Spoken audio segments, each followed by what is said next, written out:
How's it going, everybody? Jared Lutz here, back with another Diablo IV video. Patch 1.0.3 is available to download right now. This is the big 13-page long patch that Blizzard was talking about in the most recent campfire chat. This has bug fixes, performance updates on all platforms, and balance changes for each class. I'm going to read through everything. Let's dive in. First off is bug fixes for dungeons, events, and other activities. Fixed an issue where players couldn't engage with the Dead Man's Dredge dungeon boss. Fixed an issue where certain whispers couldn't be completed. Fixed an issue where those who call the storm event wouldn't register as completed. Fixed an issue where those who call the storm event would place a permanent debuff on the player that would gradually drain health. Fixed an issue where enemies could spawn behind the sealed door in the Cultist Refuge dungeon, blocking dungeon progression. Fixed an issue where characters could be damaged and killed during the Stronghold completion cutscene, not the Valiant Triumph we planned. Fixed an issue where the level 100 Pinnacle boss would appear again with no health bar if killed during a specific phase. Fixed an issue where progression could be blocked in the Cathedral of Light capstone dungeon in Kyovashad. Fixed an issue that resulted in a crash or freeze if players entered the Untamed Thicket dungeon during the Fangs of Corruption quest. On to gameplay fixes. Fixed an issue where the Insatiable Fury and Mad Wolf's Glee items prevented druids from transforming into the werebear or werewolf forms. Fixed an issue where spider host enemies would remain upright after exploding and dying. Fixed an issue where equipment with socketed gems couldn't be mass salvaged. Fixed an issue where players were unable to teleport to Saragar while in the Saragar and Saragar outskirts subregions. Fixed an issue where corpse tendrils would cause the corpse visual to disappear. Fixed an issue where the camera would not zoom out when joining a world boss encounter. Fixed an issue where barbarian players would get stuck between bone walls after using charge. Fixed an issue where rogue players would remain invisible to other players after using the concealment skill in Fields of Hatred. Fixed an issue where Erida's tornadoes would cause players to be stuck in a knockback state if hit by multiple tornadoes at once. Fixed an issue where pressing any button on controller while dazed would halt all player input. Fix an issue where caches with world tier conditions could be brought into higher world tiers and provide rewards for that world tier. Fix an issue where the Skeleton Warrior upgrade for increasing Thorns damage was not properly applying. Fix an issue where the Burning Instinct power on the Sorcerer Paragon board did not account for base critical damage in its damage calculation. And fix an issue where the player could move in-game during the Leave Game countdown. Local co-op. Fixed an issue where the second player that closes the region progress menu would be locked in the world map during local co-op play. Fixed an issue where some quests would not properly progress for all players in local co-op play. Fixed an issue where the preview slot for items would only display for player 1 during local co-op play. Fixed an issue where buttons in the store would become uninteractable for player 2 during local co-op play. Fixed an issue where targeting the same enemy would show different health bars for each player. Fix an issue where the Spirit Boons menu couldn't be closed by player 2 if player 1 had it open. Fix an issue where the remaining player would not be able to move on their mount if the other player exited the game. Moving on to quests. Fix an issue where the NPC Laxan could duplicate during multiple quests. Fix an issue where progression of the Malign Devotion quest could become blocked if the player left the cellar as Lochran started to stand up. Fixed an issue where players would have their progression in the Apex of Misery quest blocked if they teleported away and back during the Destroy the Risen Remains objective. Fixed an issue where the player character would get blocked if they sat on a chair to talk to an NPC during the Demon Ledger quest. Fixed an issue where Brol and Mother's Chosen would move oddly during the eavesdropping cutscene if the player was near the broken wall. Players may now re-enter the boss area after the follower has joined them during the Storming the Gates quest. Fix an issue where the Illusion Wood statue could become uninteractable during the Wayward quest. Fix an issue where the True Potential Rogue class quest sometimes couldn't properly be completed.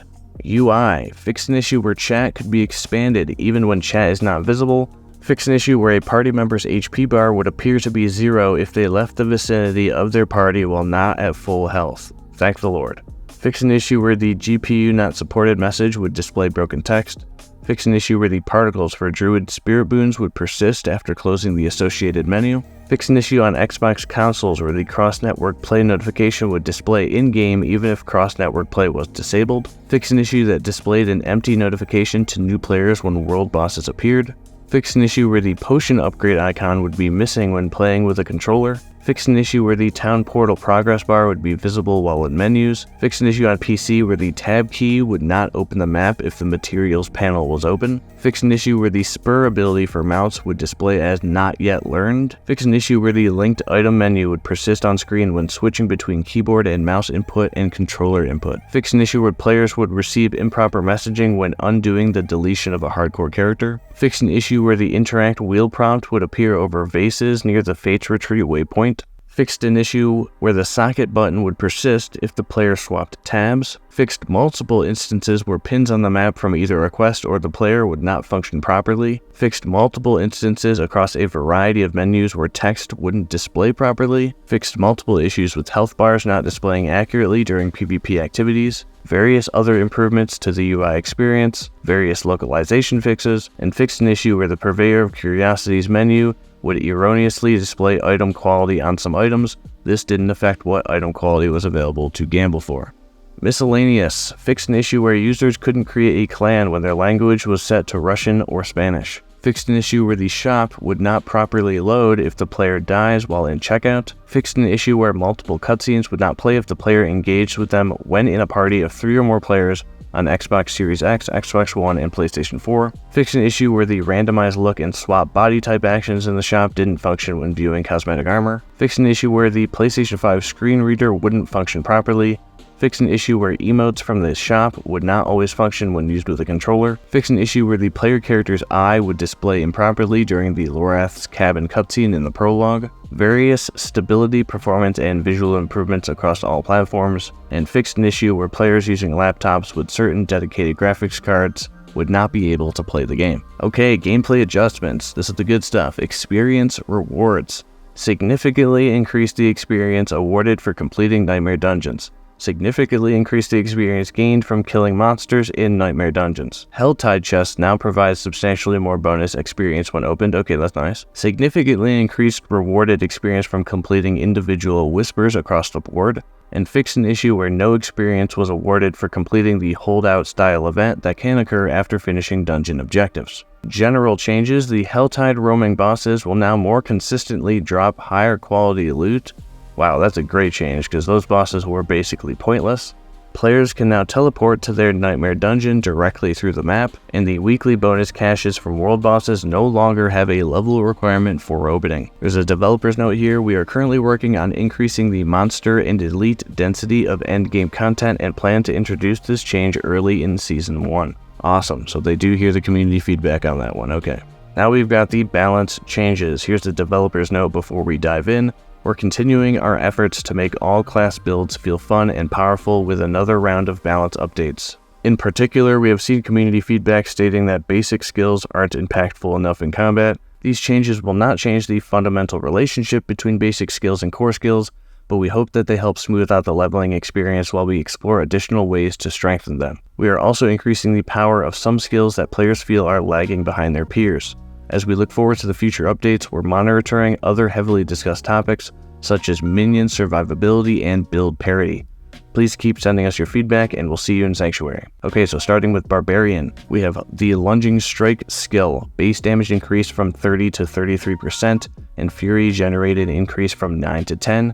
Bash, Fury generated increased from 10 to 11, and Enhanced Bash Fortify increased from 10% to 20%. Frenzy's base damage is getting increased from 20% to 22%. Flay's bleeding base damage increased from 36 to 40%. Fury generated increased from 9 to 10, and Enhanced Flay's vulnerable chance increased from 10% to 15%. Double Swing's base damage increased from 36% to 40%. Kick's cooldown reduced from 17 to 13 seconds, and base damage to enemies knocked back into terrain increased from 54% to 70%. Charge. Enhanced Charge's base damage dealt to enemies knocked back into terrain increased from 15% to 30%. Leap. Mighty Leap Slow increased from 50 to 70%. Iron Skin. Enhanced Iron Skin's barrier increased from 10% to 20% of maximum life. And Call of the Ancients. Prime Call of the Ancients bonus attack speed increased from 10% to 20%. The Iron Maelstrom cooldown reduced from 60 to 45 seconds. Prime Iron Maelstrom bonus critical strike chance increased from 10% to 30%, And Prime Iron Maelstrom bonus critical strike damage increased from 20% to 40%, so a big Iron Maelstrom buff right there. Bounding Slam base damage increased from 75% to 112%. Legendary Aspects. Developers note: the below includes changes to flat damage legendary aspects. These effects scale with item power. For example, at 820 item power, Bull Cathos Earthquake increases from 1,747 to 3,404 to 2,687 to 3,717 damage. So Bull Cathos here, Earthquake flat damage increase from 0.39 to 0.76 to 0.6 to 0.83. Earthquake's flat damage increase from 0.39 to 0.76 to 0.6 to 0.83. Dust Devil's flat damage increase from 0.16 to 0.25 to 0.22 to 0.32. Wind Lasher Dust Devil flat damage increase from 0.16 to 0.25 to 0.22 to 0.32. And Devilish Dust Devil flat damage increase from 0.20 to 0.36 to 0.24 to 0.38. And Iron Warrior damage reduction increase from 10 to 20% to 15 to 25%. Then you've got items changes. You have Overkill damage increase from 16 to 30% to 24 to 38%. And Hellhammer flat damage increase from 0.3 to 0.5 to 0.6 to 0.8. Then moving on to Druid skills, we have Earth Spike base damage increase from 16% to 17%.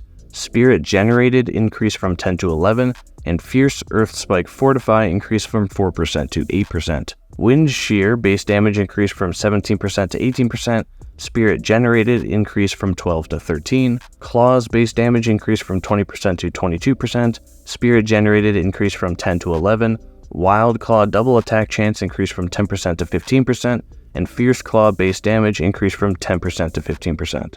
Maul's base damage increased from 20% to 22%, Spirit Generated increased from 14 to 15, and Enhanced Maul Fortify increased from 2% to 3%. Lightning Storm. Enhanced Lightning Storm duration increased from 4 to 6 seconds, and Primal Lightning Storm's chance to immobilize increased from 8 to 12%. Shred. Third attack base damage increased from 60 to 70%, Enhanced Shred Healing increased from 1 to 2% of maximum life, Raging Shred's base damage increased from 51% to 70%, and Primal Shred's bonus critical strike damage increased from 20% to 30%.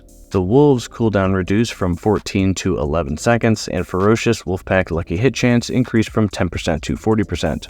Hurricane's base damage increased from 97.5% to 134%. Rabies base poisoning damage increased from 53% to 76%. Cataclysm's base damage increased from 52% to 64%. Lacerate's base damage increased from 400% to 460%. Petrify's critical strike damage bonus increased from 25% to 30%. And Pummel's base damage increased from 140% to 180%. Now we also have some passive changes here. Bestial Rampage attack speed bonus increased from 20% to 25%. And the damage bonus increased from 20% to 30%.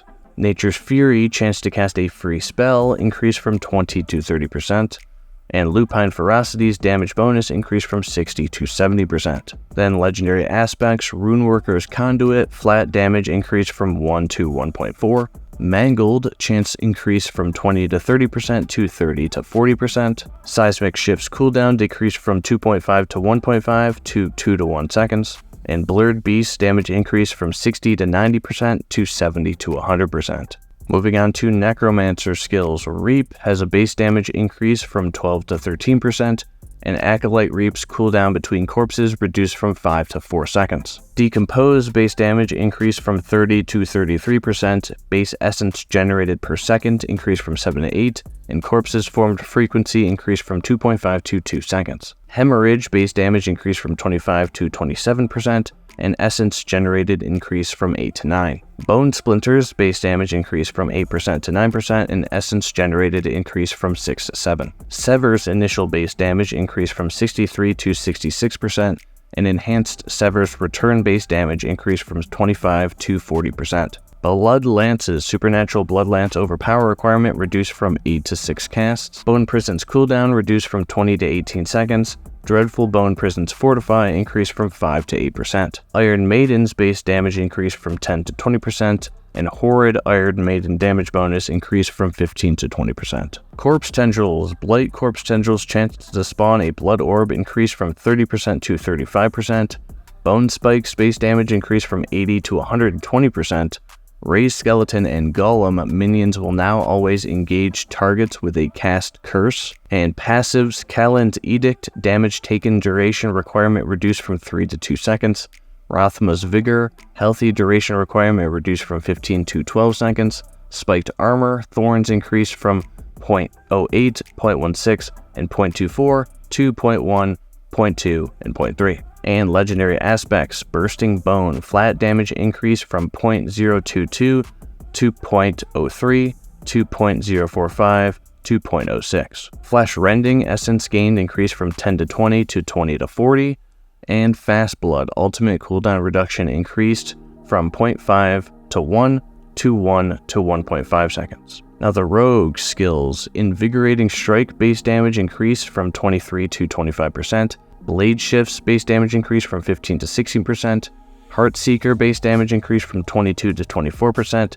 Primary Heartseeker damage increased from 30 to 75%. Forceful Arrows base damage increased from 20 to 22%. Barrage's base damage increased from 20 to 22%. Caltrip's Methodical Caltrip Chill increased from 20 to 25%. Smoke Grenades cooldown reduced from 15 to 13 seconds. Ring of Arrows cooldown reduction from 60 to 55 seconds. Prime Rain of Arrows imbuement potency increased from 20 to 30%.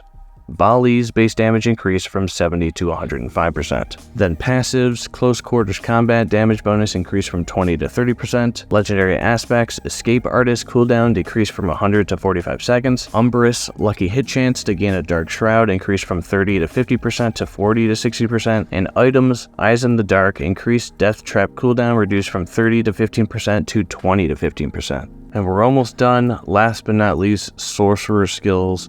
Sparks base damage increased from 8 to 10%. Enhanced Spark damage increased from 5.6% to 7%. Flickering Spark chance increased from 3 to 4%. Frostbolt's base damage increased from 35 to 38%.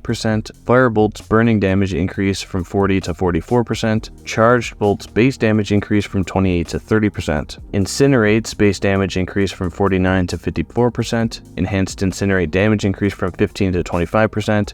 And Greater Incinerate Immobilize requirement reduced from 4 to 3 seconds. Fireball's mana cost decreased from 40 to 35. Frozen Orb's initial base damage increased from 32 to 36%. Explosion base damage increased from 29 to 34%. And Greater Frozen Orb chance to apply vulnerable increased from 25 to 30%. Blizzard's base damage increased from 120 to 130%. Ice Blade's chance to apply vulnerable increased from 30 to 40%. Lightning Spear's summoned Lightning Spear's maximum damage bonus increased from 100 to 160%. Crackling Energy's base damage increased from 15 to 20%. Freezing Wake's base damage increased from 60 to 110%. Then the Legendary Aspects, Abundant Energy, chance to chain to an additional enemy increased from 20 to 30% to 30 to 40%. Singed Extremities, Slow Amount increased from 25 to 35% to 40 to 60%. Incendiary, chance to restore mana increased from 5 to 10% to 12 to 17%. Snow Guard's damage reduction increased from 10 to 15% to 20 to 25%. Concentration, mana regeneration increased from 10 to 20% to 20 to 30%. And items, Flame Scar, flat damage increased from 0.1 to 0.2 to 0.2 to 0.3. And the Staff of Lam Essen, damage reduction reduced from 40 to 30% to 35 to 25%. And that's it for the patch notes. Big changes. I am absolutely exhausted from reading all of those. The Nightmare Dungeons are giving out more XP. Helltides even, so that's great. Instant travel to Nightmare Dungeons as well. And all the class balancing. Good to see a big update like this. Not only that includes those balance changes, but also quality of life features already. Awesome stuff. That's it for this video. I need to take a break from talking. I'll link the patch notes in the description if you want to check them out for yourselves. Go ahead and subscribe for more Diablo IV content and news as it breaks. Until next time, peace.